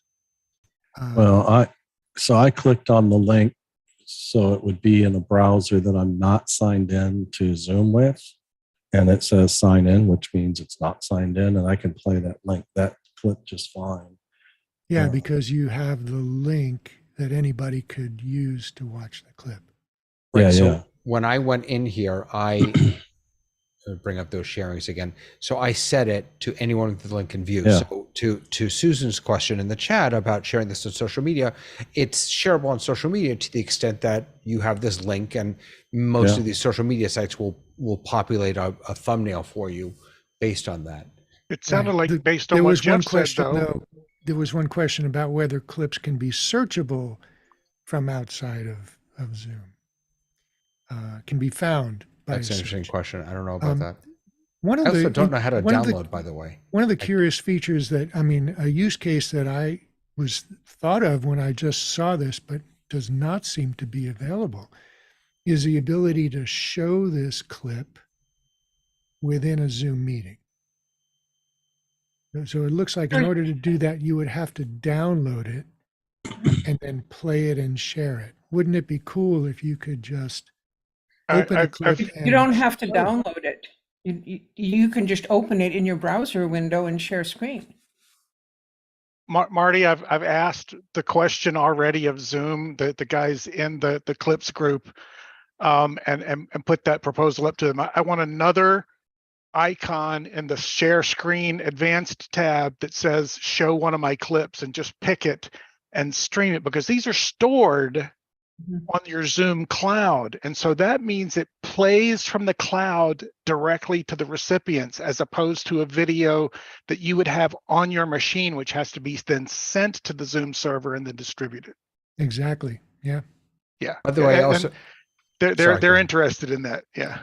But someone said before, this is a little YouTube-like. I just want to point out that when you view it in, again, this is in the client here.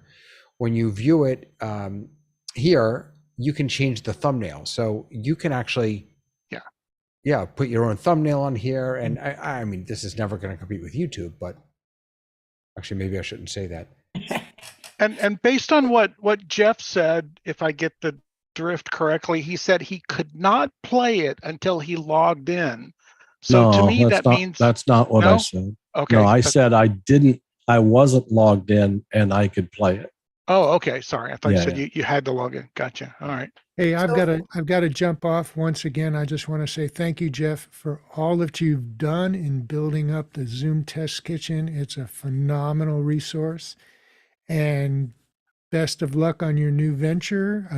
We'll miss you, but I know that we'll see you here occasionally. Yeah. And congratulations to David. I mean, you've worked really hard on this. You've hosted several times, and we've all come a long way in the last 3 years, haven't we? Absolutely. Absolutely. Thanks, Marty. Yeah, thank you, Marty. Thank you for popping in. Frank, we got to get to you. I just want to throw a question out before you come up. And so I'm now in chat, and at the bottom of chat, there is a button here that says video message. So if I click on that, it brings up this. This is not Zoom Clips. So that's a little interesting to me, what the difference is. Because it looks to me like Clips is not integrated into chat right now, and I'd really like it to be there. Frank, go ahead. Thanks. Let me put my hand down. So we had a conversation in the spring about this, and I'm going to raise this issue again. Zoom is trying to find its place post-pandemic. I mean, I'm not saying the pandemic's over, but the culture of work is certainly that the pandemic has taken a back burner. Zoom wants to stay relevant, so they're offering more tools in their suite of tools. They're a major hosting company. They host a lot of content, cloud content.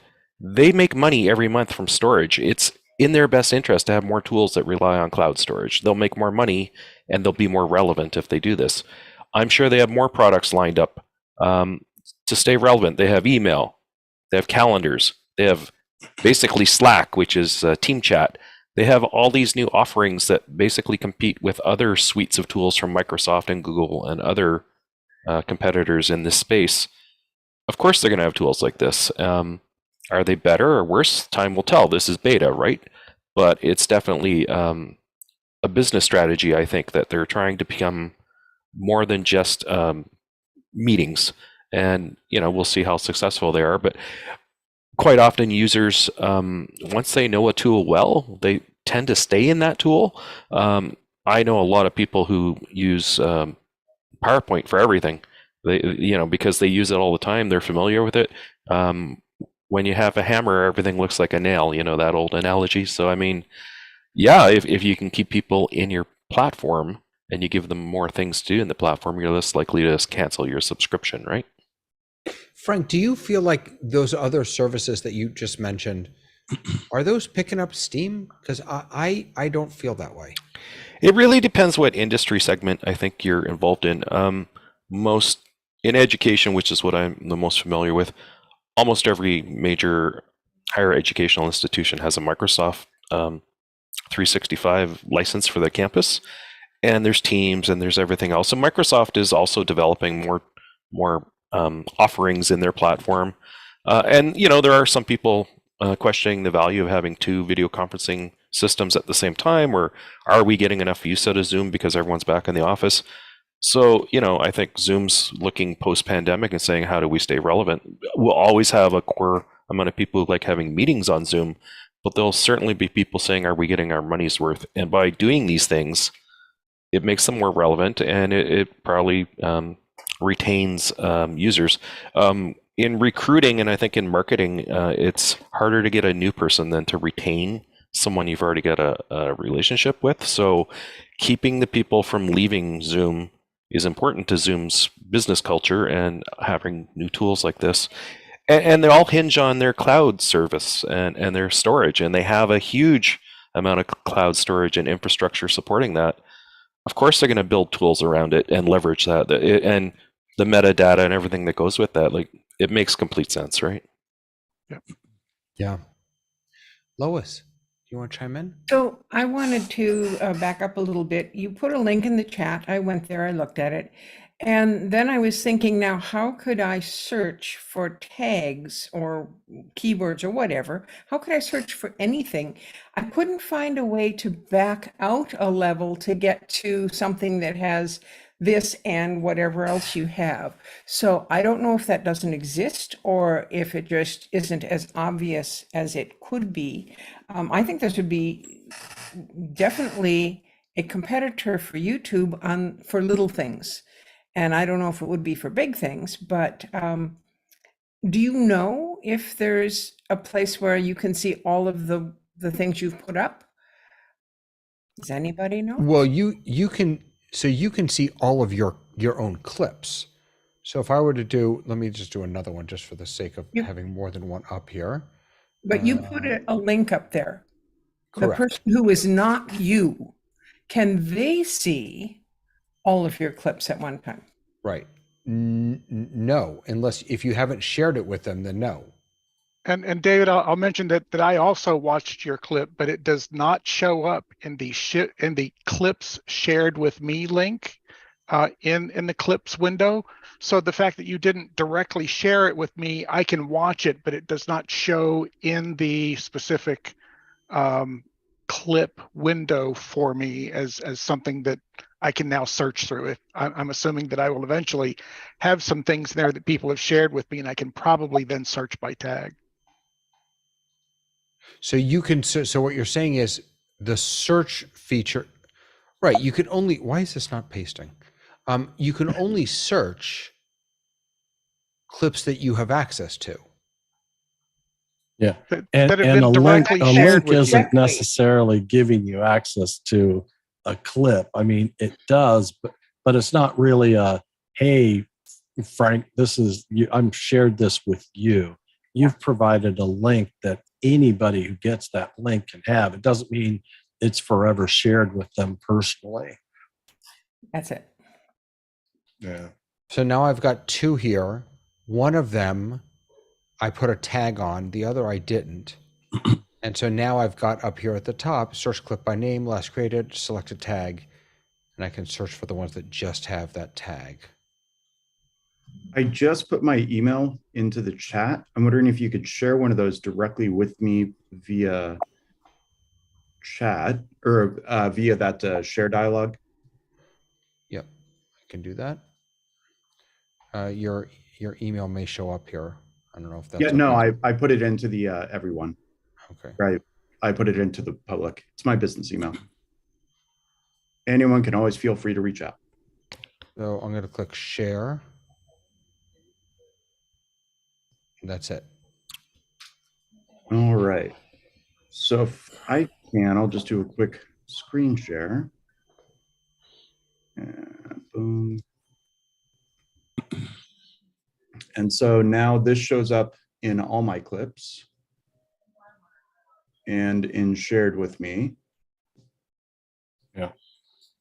And if I go on Can you download? Can you, if you were to, because I actually don't have I turned on allow downloads, but. Yes, I can. Oh, you do?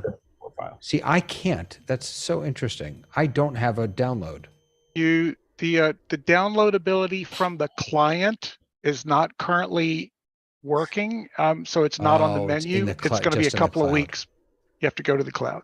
Thank you, Ray. Thank you. You, can they see all of your clips at one time? Right. So I'll Who is stop. they?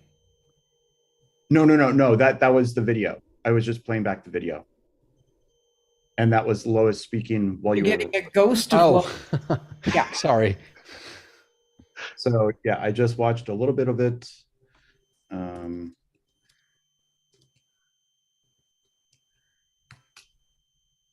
Frank, do you want to jump in while we're playing around here? Yeah, I wanted to mention Zoom has a sort of a pattern or tradition of rolling out beta trials, I guess you could call them, where they're free. And even right now, I think this doesn't count against your cloud storage. But the minute the beta is over, there's going to be a fee for this. So, it's sort of an enticement, like try it now for free. Be a fee? Oh, yeah. I don't think it'll you'll have to buy more storage. I think you'll probably have to have a license that allows you to have access to this. I don't think it's part of the base license, but time will tell. But there's been 3 or 4 things in the last 6 months that Zoom has made beta, and they've warned people, if you pay attention, that once this is no longer beta, we're going to be charging you for it. And I've asked quite often, how much will that be? And they say the fee structure hasn't been determined yet. But so enjoy it now, but you just keep in mind you may have to pay for this once the beta is over. And I think right now the storage for this is free, but once the beta is over, I imagine the storage will count against your storage as well. So Jeff, I see what you're saying with the collaboration part, where Ray and myself, we made, turn off the annotation, stop that. Ray and I both made a comment at 5 seconds in. And so similar to some of the online tools for video editors to get a response on like, oh, make this change here, make this change there. If you were doing something like my test of a, let me clear your annotations there. Here, So like, and then of course the annotation, turn that off. So like this one where I did a test of working with a screen share and a slide deck. I see what you're saying with the collaboration part, where you could send this to a coworker or an entity outside of your organization, and they could give you notes on like where you are in that recording there, similar to annotating a Word doc. You're talking about Frame.io, basically. Yes. Yeah. Well, a poor person's version of Frame.io. Dropbox does it. Vimeo does it. Yeah. The one thing that Zoom's resisted doing up to this point is, unless you create something in Zoom, you can't upload it to your cloud storage. And I see that question quite often on the support forums is, I have a video, can I put it in my Zoom hosting? And the answer is no, if you didn't create it with Zoom. There are workarounds, but It's well, not native. isn't an exception to that though the resource library in Zoom Webinar? Yeah, Because that's true. you can load up a resource library and for webinar that people can preview, or you can show during the webinar, and it's all been Yep, that's a good uploaded. point. Yeah. But basically, And if so you I wonder if this won't become an accessible resource, kind of like on a Mac, you can say insert an image, and you can you look at your file system, but you can also look at Photos, the application that manages all your photos on a Mac as well. So the library and the file system both. So it'd be interesting if like webinar resource libraries would eventually give us access, the creator access to your resources. Sure, my point was Flip you resources. can't take a video you created outside of Zoom and just directly upload it to your Yeah. Zoom cloud storage. Yep. There are ways to do it, but it's not. Yeah, you have to supported. replay it. It's like You have to play capture and it in broadcast Zoom. it. Yeah. Yep. True. Okay, resource library. Yeah, look up web. Well, I've got it here. You don't have to look it up. Screen real quick. You can take a look at managing and launching webinar resources. And it says webinar hosts can create, link, and document resources ahead of the webinar or during the live session. These can be previewed before the webinar and during, launched for attendees to interact with or download, and afterwards generate a report of clicks for each resource. So So when you are in a meeting or a webinar and you post a link and someone shows up late and they don't see the link, this is a permanent upload that people can see, and you can do it in advance of the session, so that the resources are there while you're creating the webinar, right, Jeff? So Yeah, there are, or you as the host can show one of them on demand, or whatnot. I mean, it could be to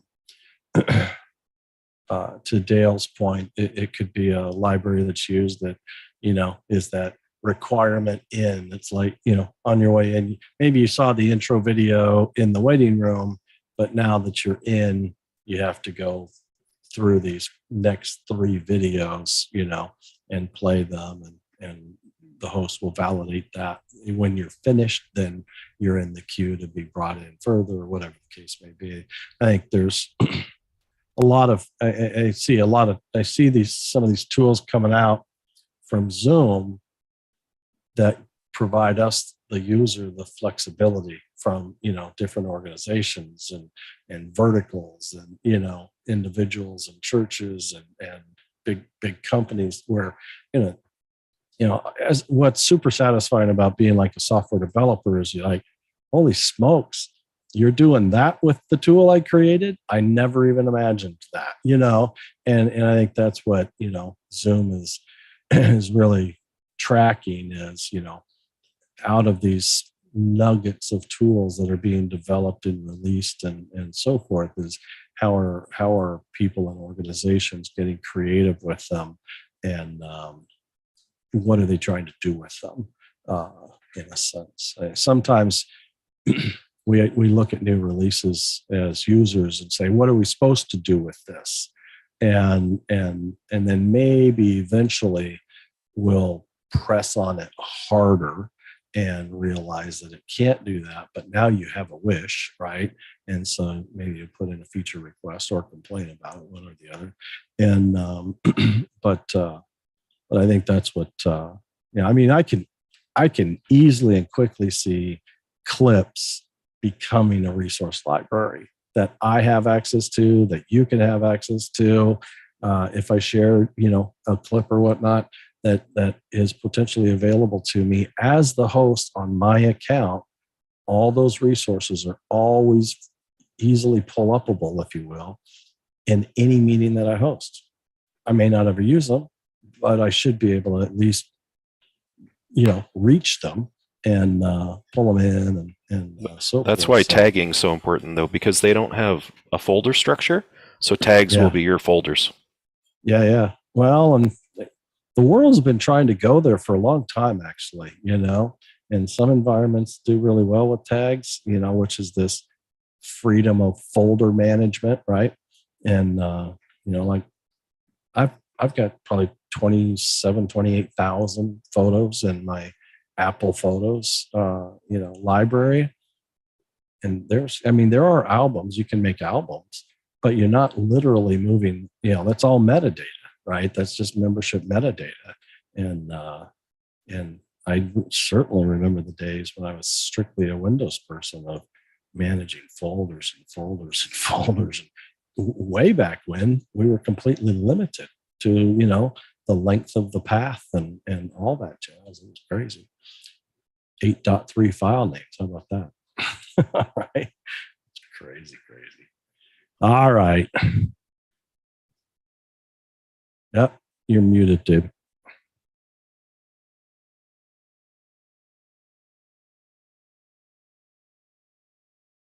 That's weird. My button just stopped working. Sorry about that.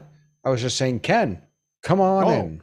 David. So it looks like that would be a great use in an enterprise and not so much outside of that. So keeping that in mind, there is, to my experience so far, there is no pushback when you attempt to share a clip to an email address that is not already registered in Zoom. Doesn't have to be in your organization, but I sent it to 3 addresses, 2 of which I do not have Zoom accounts associated with, and I received 1 notice, the one which has a Zoom account attached to it, and it requires that I log into Zoom before I can view it. So in terms of onboarding somebody, they need to be a member of the enterprise before they'll get the invitation to watch the onboarding video. And for a person who is completely unfamiliar with Zoom, it's no help at all. That might not be true, though. They don't even get the email, or at least that's my experience to date. For authorization, some authorizations you have to be part of the organization, but sometimes you just have to have a registered Zoom account and not be part of the organization. So I would watch to see how that unfolds. Yeah, it seems to be that if you're registered to Zoom, you get the invite. Right. But if you don't know anything about Zoom, you don't even get an invite. And the share app doesn't tell you that, doesn't give you a non-delivery notice. Right. Well, that's a good distinction. Incidentally, I just deleted both of my clips. I'm curious if you all still have access to them.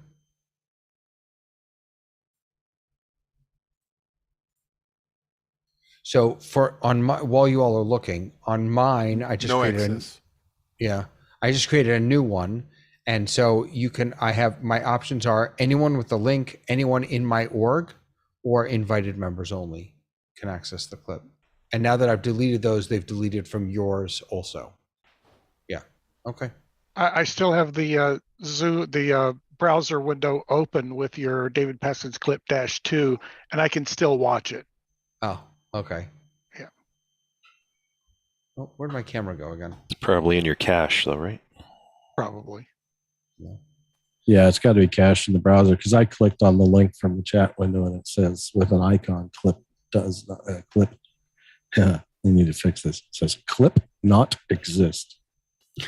From a Zoom business perspective, forcing people to have Zoom accounts, even if they're generic Zoom accounts, is still good for things like stockholder meetings and stuff. Like we have another, 4 million users this year. It's also a security thing, but it's good for the bottom line too, right?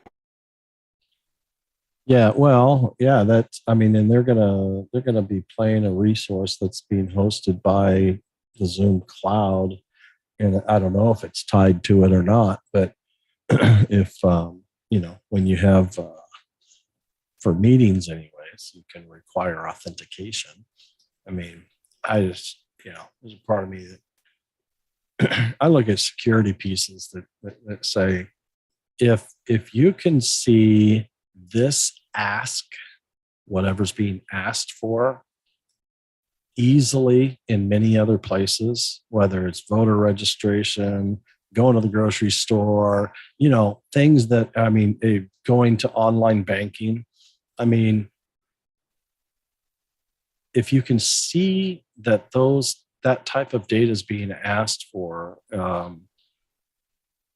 in other places. I just think the I don't want to say excuse because it sounds kind of mean, but the excuse or the reasoning of I have an elderly group, therefore. But if they're doing online banking, the bank isn't going to make it easier for them. If they're going and voting, whatever the case is, if they have to do that elsewhere, now maybe there's some things that get a little too difficult, like those policies, pull them out, don't implement them. But the ones that exist in, 3 other things that they do in life, I don't know why we want to make exception to that. And I call it pre-disqualify individuals, and we're pre-disqualifying their ability. Now, don't get me wrong. My mom drives me nuts because when I'm in the room, she becomes, how do I say this nicely? I probably shouldn't say it. Helpless. But she becomes helpless. She becomes technologically more helpless because I'm in the room versus when I'm not in the room, and I think a lot of folks might be guilty of that as well. So, but I get it. And part of it is as well is I don't want to implement that because of the age of my people is the reasoning, but it's really because I don't want my phone to ring because I'm going to be the one who has to help them.